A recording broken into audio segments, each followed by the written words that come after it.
और शीमा और दोस्तों आज मेरे साथ मौजूद हैं एक यंग पाकिस्तानी जर्नलिस्ट एक्टिविस्ट हैं मानूर शेख। मानूर, सबसे पहले तो आपके वक्त का बहुत शुक्रिया। थैंक यू कमर साहब, कैसे हैं आप? बिल्कुल ठीक, थैंक यू वेरी मच। अब अक्सर जो हमारे दोस्त हैं जो हमें सुनते देखते हैं वो ज़्यादातर जो हैं वो थोड़े से वो जो मिड एज के लोग या थोड़े से बूढ़े जिन्हें कह ले उनको देखते हैं, लेकिन मैं सोचा कि यंग लोगों का जो पर्सपेक्टिव है वो भी जाना चाहिए। और मानूर इस वक्त बड़ी इमर्जिंग पाकिस्तानी एक्टिविस्ट हैं जो एजुकेशन में और बहुत सारी जगहों पे काम कर रही हैं। और आज मैंने सोचा इनसे बात की जाए कि जो इमरान खान साहब की लेगेसी है।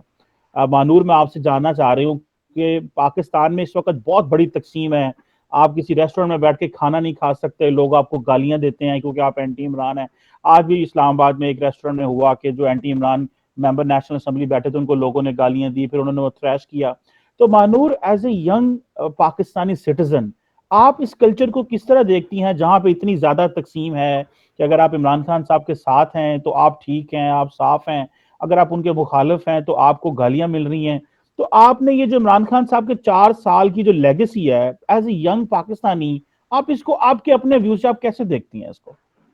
देखिए जी, ये जो इनका एक लैंग्वेज रही है, एक उनकी जो एक टोन रही है, वो उनकी सियासत का खासा है। क्योंकि इससे पहले इमरान खान की जो स्ट्रगल थी वो मोस्टली सोशल मीडिया पर ही थी। तो सोशल मीडिया से ये चीज ऐसी शुरू हुई कि अब वो हमारे घरों तक पहुंच गई है। तो पहले तो लड़ाइयां सिर्फ वहां पर होती थी, लेकिन अब पोलराइजेशन सोसाइटी में इस हद तक बढ़ गई हुई है। और मुझे लगता है कि इमरान खान साहब की हुकूमत के बाद, बजाय इसके कि लोगों में ज्यादा शऊर आता, जो एक नया पाकिस्तान का उनका विजन था कि लोग जो है ज्यादा टॉलरेंट होते, उतने ही वो एक्सट्रीमिस्ट बनते जा रहे हैं। और पोलराइजेशन इस हद तक बढ़ गई हुई है कि हमारे घरों में अगर दो ग्रुप्स पाए जाते हैं, यानी अगर बाप जो है वो पीटीआई को सपोर्ट करता है और बेटा किसी और पार्टी को सपोर्ट करता है, तो दोनों की आपस में लड़ाई हो जाती है, दोनों साथ बैठ के खाना नहीं खाते। तो इस हद तक ये पोलराइजेशन बढ़ चुकी है। और आप कहीं पर भी देख लें कि किसी भी जगह पर, चाहे हमारे मुल्क में हो, मुल्क से बाहर ओवरसीज पाकिस्तानी हो, ये पोलराइजेशन का इतना ज्यादा एक ट्रेंड चल पड़ा है। मेरा ख्याल है कि पूरी दुनिया में ये ट्रेंड चल रहा है, क्योंकि उसकी एक बड़ी वजह ये है कि इमरान खान एक पॉपुलिस्ट लीडर थे। तो जहां पर भी पॉपुलिस्ट लीडर्स पाए जाते हैं, उनका ये खासा होता है कि वो एक जो कल्ट है उसको डेवलप करते हैं। तो उस कल्ट के गिर्द जो लोग हैं, उसके जो फॉलोअर्स हैं, वो फिर समझते हैं कि जो उनकी राय है वो बिल्कुल ठीक है, और जो दूसरा कोई बात कर रहा है वो बिल्कुल गलत है। तो ये जो एक हमारे अंदर एक वो जो इनटॉलरेंस आ गई हुई है, ये बड़ी नुकसानदेह साबित हो सकती है, क्योंकि वो किसी भी चीज के लिए हो। हमेशा हम कहते हैं कि एक्सट्रावेगेंस इज अ बैड थिंग। कोई भी चीज अगर अपनी हद से ज्यादा चली जाए तो वो हमेशा नुकसानदेह होती है। तो इसी तरह से अगर आप पॉलिटिक्स भी फॉलो करते हैं, और दूसरा, इमरान खान साहब की जो पर्सनालिटी है वो लोगों को अपील करती है। तो पार्टी इटसेल्फ इतनी उनकी स्ट्रांग नहीं है जितनी स्ट्रांग उनकी पर्सनालिटी है। और ये हमारी तमाम सियासी जमातों का एक अलमिया है कि जैसे नून लीग है तो उसमें नवाज शरीफ ना हो तो समझा जाता है कि नून लीग खत्म हो जाएगी। अगर पीपीपी है, उसमें अब बेनजीर भुट्टो के बाद जो स्ट्रगल रही और बिलावल भुट्टो अब आगे आए हैं, लेकिन अगर बिलावल भुट्टो और जरदारी साहब ना हो तो लगेगा कि जैसे पीपीपी खत्म हो गई है। तो जो पर्सनालिटी के गिर्द हमारी सियासत रिवॉल्व करती है, वो हमारी वैसे ही हमारे कल्चर का एक खासा बन चुकी है। तो अगर इमरान खान साहब जब ये आए, उनकी जो टोन रही उनके वज़रा की, तो उन्होंने अपने कंटेनर से, मेरा ख्याल है, वो उतरे ही नहीं पूरी हुकूमत के दौरान भी। उनकी वही लैंग्वेज रही, उनका उसी तरह से टारगेट करते रहे वो अपोजिशन को, अपने मुखालिफिन को। तो वो एक, अब वो जाहिर है जो चीज आपका लीडर करेगा लोग भी उसी को फॉलो करेंगे। तो अगर इस तरह का कल्चर बनता रहा तो मुझे नहीं समझ आती कि हमारा मुल्क किस तरफ जाएगा, कि अगर आप किसी से एक बात भी नहीं कर सकते तमीज से, तो ये तो बड़ी मुझे लगता है कि अलार्मिंग सिचुएशन बन जाएगी और लोग तो एक दूसरे को मारने को दौड़ेंगे। बिल्कुल, जो मानूर आप कह रही हैं वो ये है कि बजाय इसके कि शायद पॉलिसी लेवल पे कुछ तब्दीली करते, इकोनॉमी बेहतर करते, तो जो मुआशरे के अंदर लड़ाई शुरू हो गई है इसने हमें बड़ा बिगाड़ पैदा कर दिया है। मानूर, आपने देखा होगा कि आप, मैं इस पर भी आपका कमेंट लेना चाहता हूं कि आज पाकिस्तान में जो कल फॉर्मेशन कमांडर्स कॉन्फ्रेंस हुई है जिसमें सारे पाकिस्तान के जो 3 स्टार बैठे थे, तो जो जनरल बाजवा और आर्मी के खिलाफ जो मिलिट्री के कंपेन चली कि जी पहले ये हमारे साथ थे, अब ये न्यूट्रल हो गए हैं, तो अब जो ये हैं वो गद्दार हो गए हैं, ये मिल गए हैं जजेस, जुडिशरी,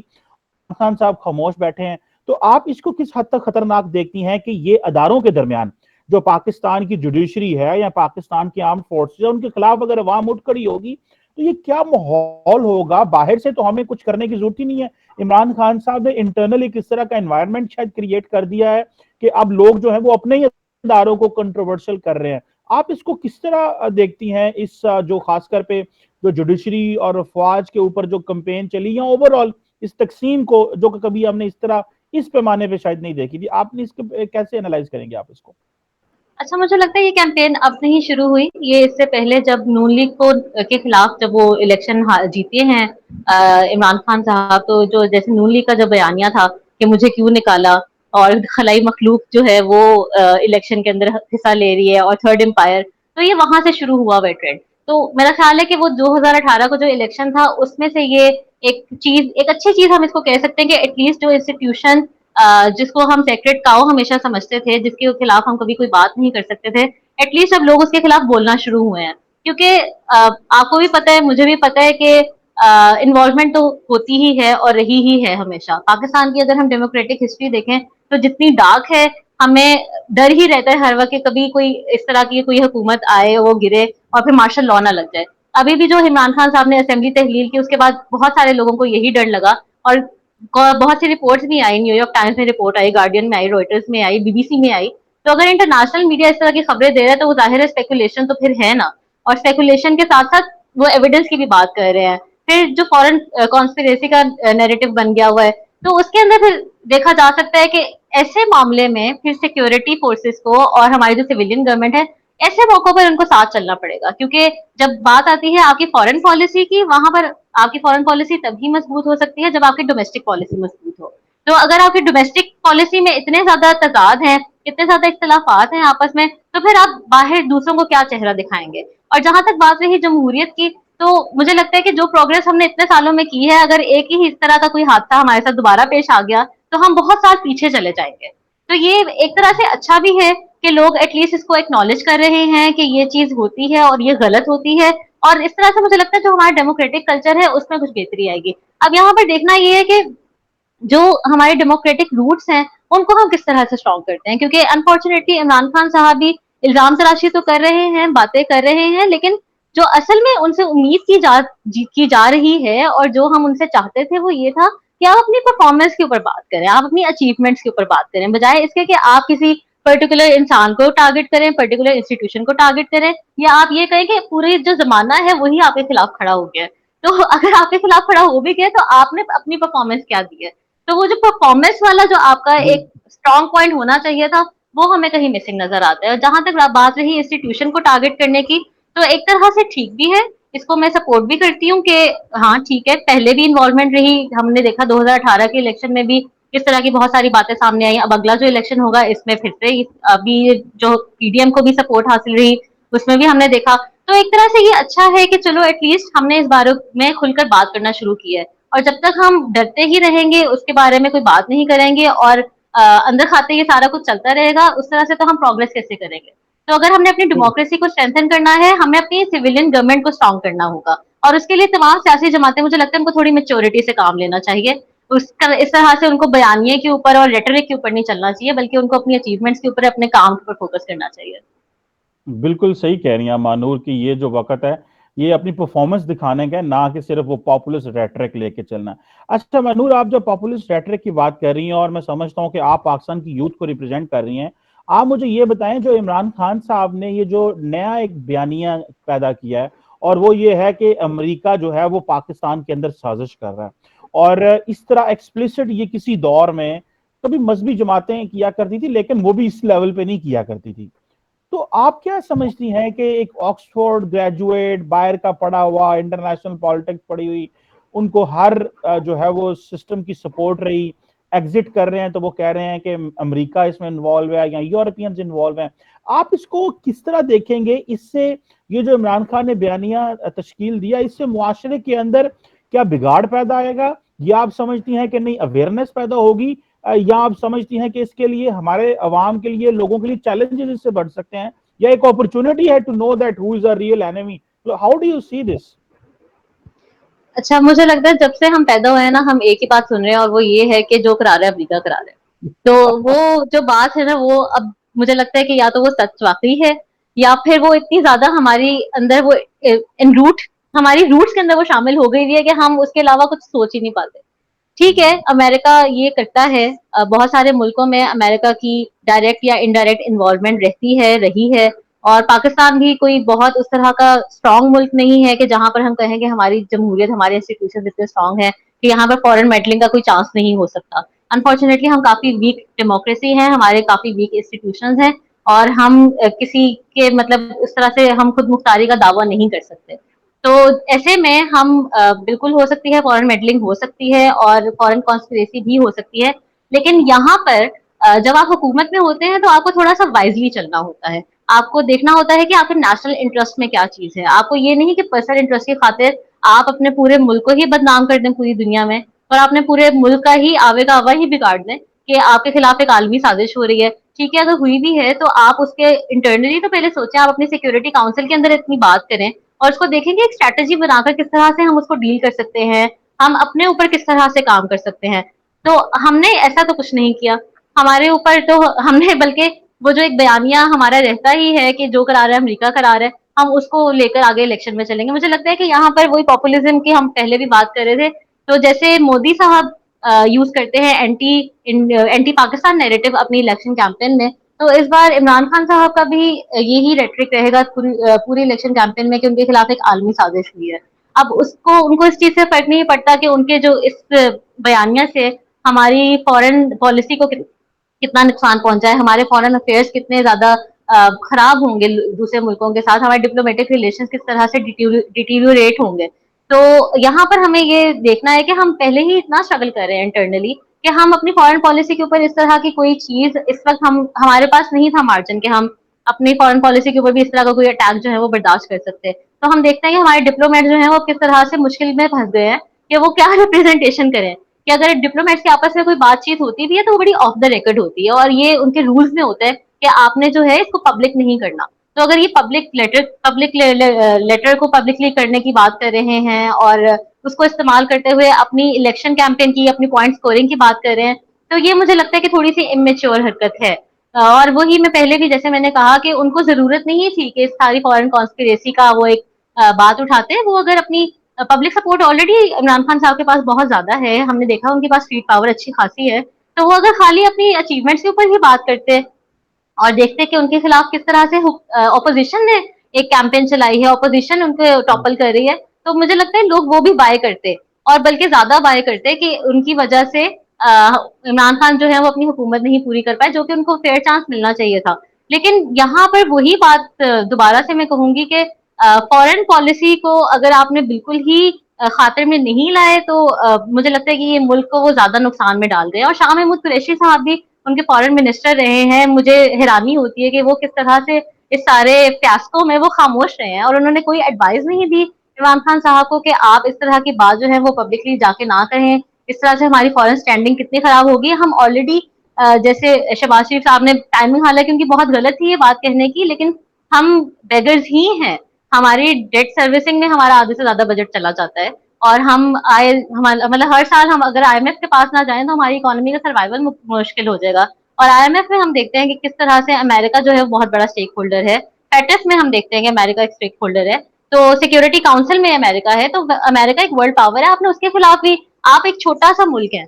बिल्कुल छोटा सा मुल्क है, हमारे पास एक न्यूक्लियर पावर के होने के अलावा हमारे पास कोई एजाज नहीं है, हमारे पास कोई ऐसी इंडस्ट्री नहीं है, हमारे पास कोई ऐसी इन्वेस्टमेंट अपॉर्चुनिटीज नहीं है कि बाहर से दुनिया हमारे पास आए और हमारी मार्केट में इन्वेस्ट करे और हमें एक स्ट्रॉन्ग मुल्क समझे। हम ऑलरेडी एक बड़ा वीक मुल्क है। तो ऐसे में अगर हमारी जो बच्ची कुची एक थोड़ी साख रहती भी है, उसको हम मजीद नुकसान अगर पहुंचाएंगे तो मुझे लगता है कि ये हमारे लिए भी और हमारे हुक्मरानों के लिए, दोनों के लिए बहुत ही मुश्किल बात साबित होगी।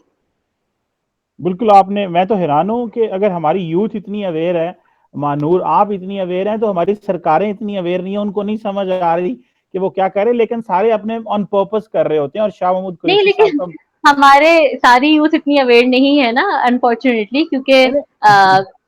वो जैसे हमने पहले बात की कि पोलराइजेशन इतनी ज्यादा हो चुकी हुई है कि अब यूथ भी एक दूसरे की बात सुनने के लिए तैयार नहीं है। और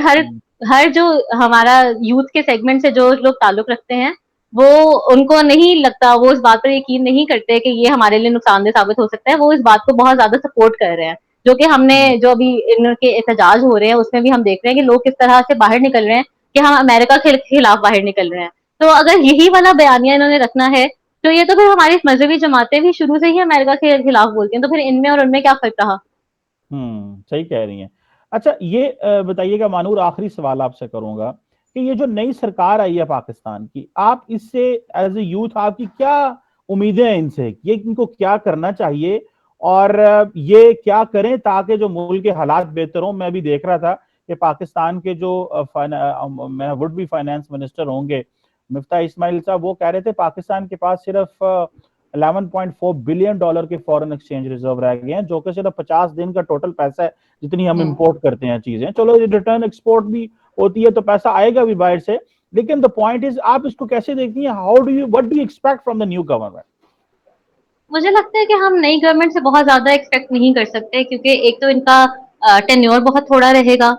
और इलेक्शंस का प्रेशर इनके ऊपर थ्रू आउट रहेगा, और अपोजिशन इनको कोई बहुत ज्यादा काम करने भी नहीं देगी। तो जो 5-6 महीने के लिए गवर्नमेंट आई भी है, ये भी सिर्फ अपने सर्वाइवल के ऊपर ही चलेगी कि किसी तरह से ये वाला टाइम सर्वाइव कर दें और इसमें कुछ ऐसा कर दें कि जिससे ये पब्लिक सपोर्ट हासिल कर सके। तो शहबाज शरीफ ने कल जो 2 बड़े ऐलान किए, जिसमें उन्होंने 10% सैलरी में इंक्रीमेंट किया और 25,000 उन्होंने मिनिमम वेज रख दिया, तो ये एक ऑप्टिक्स के लिए उन्होंने बहुत अच्छा एक स्टेप लिया कि चले जो गरीब आदमी है कि जो स्ट्रगल करता है रोटी कपड़ा मकान के लिए, उसको एक तो थोड़ा सा रिलीफ मिलेगा। बाकी अभी बजट जब आएगा तो उसमें हम देखेंगे कि बजट के अंदर फिर ये क्या रिलीफ देते हैं, आम आदमी को किस तरह से देते हैं। लेकिन इनके लिए सबसे बड़ा चैलेंज ही होगा कि पेट्रोलियम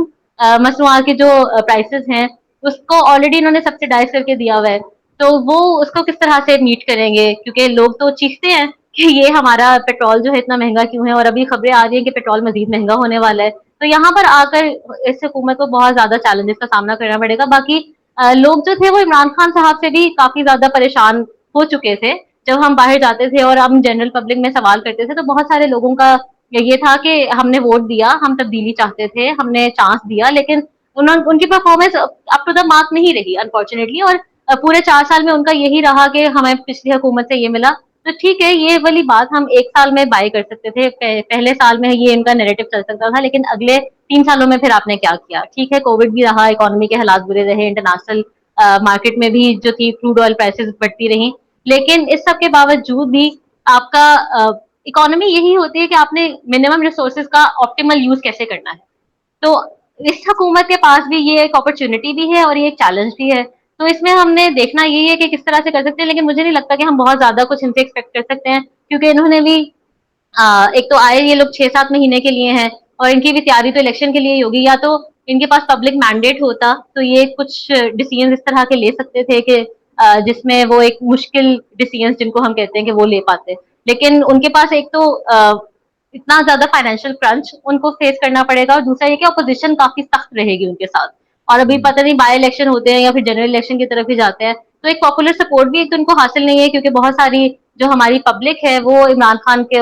रैली कर रही है कि इसके खिलाफ, कि उनके खिलाफ एक साजिश हुई है और पीटीएम जो है वो